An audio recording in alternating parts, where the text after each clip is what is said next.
पृष्ठभूमि। यद्यपि भगवद गीता का व्यापक प्रकाशन और पठन होता रहा है, किंतु मूलतः यह संस्कृत महाकाव्य महाभारत की एक उपकथा के रूप में प्राप्त है। महाभारत में वर्तमान कलयुग तक की घटनाओं का विवरण मिलता है। इसी युग के प्रारंभ में, आज से लगभग 4000 वर्ष पूर्व, भगवान श्री कृष्ण ने अपने मित्र तथा भक्त अर्जुन को भगवद गीता का उपदेश दिया था। उनकी यह वार्ता, जो मानव इतिहास की सबसे महान दार्शनिक तथा धार्मिक वार्ताओं में से एक है, उस महायुद्ध के शुभारंभ के पूर्व हुई, जो धृतराष्ट्र के 100 पुत्रों तथा उनके चचेरे भाई पांडवों एवं या पांडु पुत्रों के मध्य होने वाला पात्रघातक संघर्ष था। इसी युग के प्रारंभ में, आज से लगभग 5000 वर्ष पूर्व, भगवान श्री कृष्ण ने अपने मित्र तथा भक्त अर्जुन को भगवद गीता का उपदेश दिया था। उनकी यह वार्ता, जो मानव इतिहास की सबसे महान दार्शनिक तथा धार्मिक वार्ताओं में से एक है, उस महायुद्ध के शुभारंभ के पूर्व हुई, जो धृतराष्ट्र के 100 पुत्रों तथा उनके चचेरे भाई पांडवों या पांडु पुत्रों के मध्य होने वाला भ्रातृघातक संघर्ष था। धृतराष्ट्र तथा पांडु भाई भाई थे, जिनका जन्म कुरुवंश में हुआ था, और वे राजा भरत के वंशज थे, जिनके नाम पर ही महाभारत नाम पड़ा। चूँकि बड़ा भाई धृतराष्ट्र जन्म से अंधा था, अतएव राज सिंहासन उसे न मिलकर उसके छोटे भाई पांडु को मिला।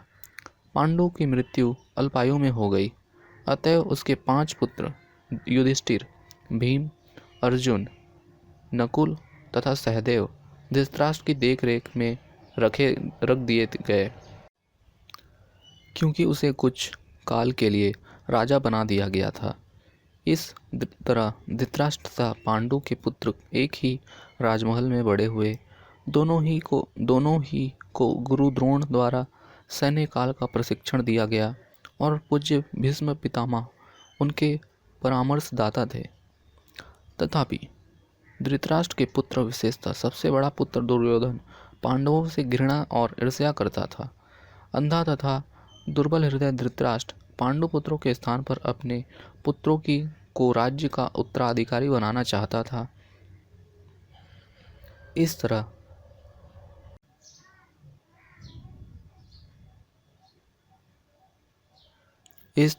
धृतराष्ट्र की सहमति से दुर्योधन ने पांडु के युवा पुत्रों की हत्या करने का षड्यंत्र रचा। 5 पांडव अपने चाचा विदुर तथा अपने ममेरे भाई भगवान श्री कृष्ण के संरक्षण में रहने के कारण अनेक प्राणघातक आक्रमणों के बाद भी अपने प्राणों को सुरक्षित रख पाए। भगवान कृष्ण कोई सामान्य व्यक्ति नहीं, अपितु साक्षात परम ईश्वर है, जिन्होंने इस धराधाम में अवतार लिया था और अब एक समकालीन राजकुमार की भूमिका निभा रहे थे।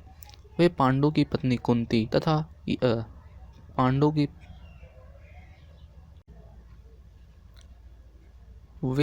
की पुत्री कुंती या पृथा पांडवों की माता के भतीजे थे। इस तरह संबंधी के रूप में तथा धर्म के शाश्वत पालक होने के कारण वे धर्मपरायण पांडु पुत्रों का पक्ष लेते रहे और उनकी रक्षा करते रहे। किंतु अंततः चतुर दुर्योधन ने पांडवों को दूत क्रीड़ा के लिए ललकारा। इस निर्णायक स्पर्धा में दुर्योधन तथा उसके भाइयों ने पांडवों की सती पत्नी द्रौपदी पर अधिकार प्राप्त कर लिया और फिर उसे राजाओं तथा राजकुमारों की सभा के मध्य निर्वस्त्र करने का प्रयास किया। कृष्ण के दिव्य हस्तक्षेप